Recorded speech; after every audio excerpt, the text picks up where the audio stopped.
Do people often ask you about your name? They go like, "Where did you get that name? Your real name, Gugu Mbatha-Raw, right?"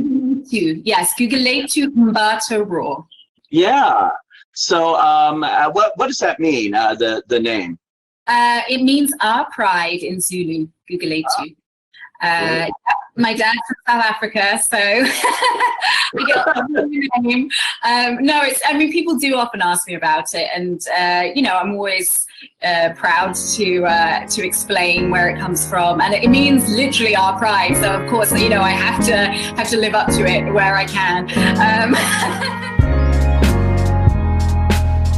I have to say, I watch the morning show is amazing. It's just like so devastating in so many ways to see the way your character in particularly built up through the season. And I hope I'm not doing a lot of spoilers here, but I sort of have to. So if you haven't seen the show and you don't want to know, watch it real fast and then come back and watch this.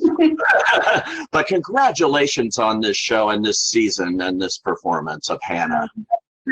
Thank you so much. Yeah, it was a meaty storyline, and it was sort of a slow burn, but I feel really proud to be a part of it because I think it's generated some really interesting conversations around the show and around our culture as well. I'll say she is somebody that works on a television morning show, much like Good Morning America or something like that, and sexually harassed by the host. Is this did you use the whole Today Show incident as a template, or this is much more general, I think, in the way this goes on outside of the entertainment industry, obviously, as well? Yeah, I think the whole season and the whole series was loosely based on a book called Top of the Morning, The Cutthroat World of Morning TV.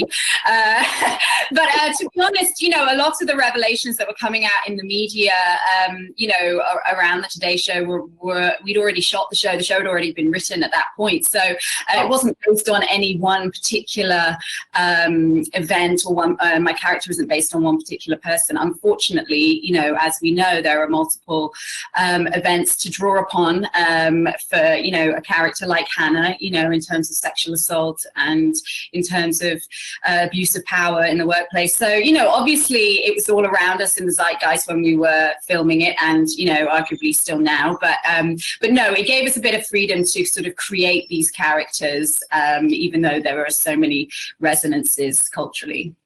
Actually, this seems to be then like life imitating art rather than the other way around, since it was written before this happened in the world of at least the American morning shows. There are so many highly emotional scenes in the last couple of episodes that you have to play. And I'm wondering, as an actor, how difficult it is. Particularly, there's a scene that's extraordinary between you and Reese Witherspoon's character, Bradley, where she's trying to get you to come on the show basically and talk about your experience, and you're working on a whole other level in that conversation. Can you talk a little bit about how this affected your job, your self-image, your life? You don't want too much, do you? I just don't want this to happen to other people. Are you getting any help processing this, Hannah? No, I don't need any help. It's done. It's over. Is it? What are you getting at? I'm not Ashley Brown, okay? I'm not gonna give you some tearful, I'm so broken reveal for your fucking interview. How am I? I'm fucking fine. Fucked up shit happens to people all day, every day that they don't know how to deal with. Why dwell on it? You got what you needed. You got something on the head of the network. I just like to accept this new job before you do this interview, okay? I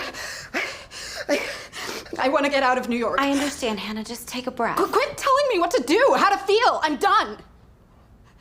How do I get you to leave? What do I have to say? I was violated. I was scared. I was powerless. That I think about it every day. Hundreds of times every day. That this is what has defined me. How I got a promotion. Who I am. How it feels to have someone you love and respect and look up to on top of you. Using you. Using your body. And wanting you and not caring about you all at once. Wanting a parent and having a cock shoved up you. And then living with that eternal noise in your head for the rest of your life, the noise that says, you are dirty, you caused this is your fault. To see people lose their jobs and worlds fall apart because I couldn't find the words to say no. Yeah, I mean, that was a really challenging scene. And I have to give credit to Kerry Erin, the writer, you know, who really just wrote this huge monologue for my character, which was essentially a sort of emotional breakdown where Bradley, Reese's character, is sort of pushing her to relive this experience. And it's really the first time that she's ever spoken about it. And I think, you know, Hannah hasn't had therapy. She's pushed this down. She's tried to just move on, and but she hasn't actually dealt with it. And I think, you know, the challenge for in a scene like that, obviously it was about 7 pages long, which is the longest sort of one sort of scene, you know, where my character is mostly talking the whole time. So that was a challenge, just the length of it. But it was such a beautifully arced scene. And for me, you know, it was wonderful, you know, working with Mimi Leader, you know, our main director on that episode. I got to do it all sort of in one take. And, you know, it was like 15-minute long takes, you know, where we were going through the whole arc of the scene. And yeah, it was a really intense day. But I think, you know, just showing the layers of trauma, you know, and how they can manifest in different ways with different people, and that Hannah, you know, even though she presents as sort of a together career woman, you know, Bradley really triggers something in her, and you see that she's really still very damaged by this experience. I really found in those the penultimate episode and the final one that the Apple TV, and this is their first big signature show, was putting warnings on at the beginning of the show. Basically, if you've experienced sexual assault or sexual harassment, don't be afraid to call. And then if the other was about harming yourself and suicide and different things like that, that they are warning people against. And I haven't seen that much on television where they absolutely slap those warnings on before a show that you haven't seen yet. Yeah, I mean, I didn't know that was going to be the case. And obviously we go to some very dark places, and certainly for Hannah deal with a lot of issues, not just sexual assault, as you said, suicide as well.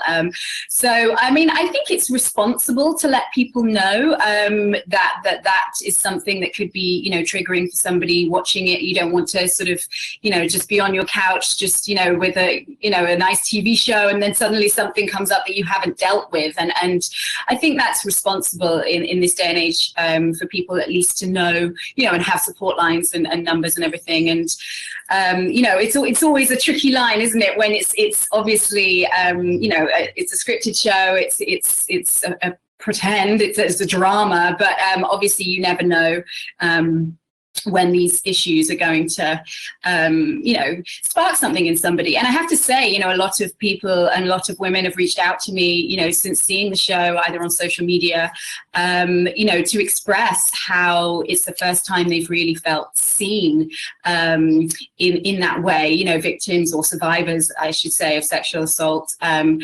it's helped people process it in different ways. So you know, I think those warnings are a responsible way of letting people know that we're going into those conversations. It's fascinating. It's almost Shakespearean in the way it cuts down. And I think of that because I think of your training, your beginning, you know, the Royal Academy and all the theater work you've done, and obviously Romeo and Juliet and Antony and Cleopatra and Hamlet, and you've run the gamut of Shakespeare yourself. Did you see any kind of parallels in Shakespeare?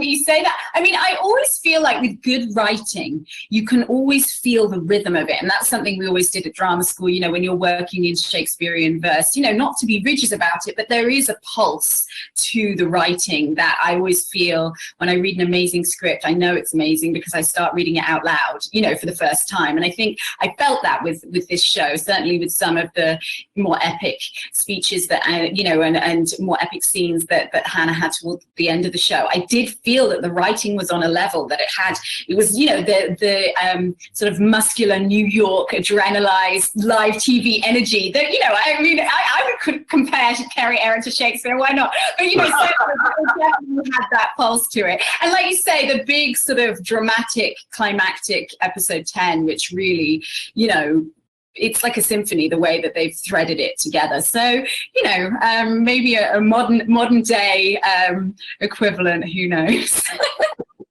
You know, when I do Actors Side, I often look at the credits and I try to put something together that like sort of ties an actor's career together.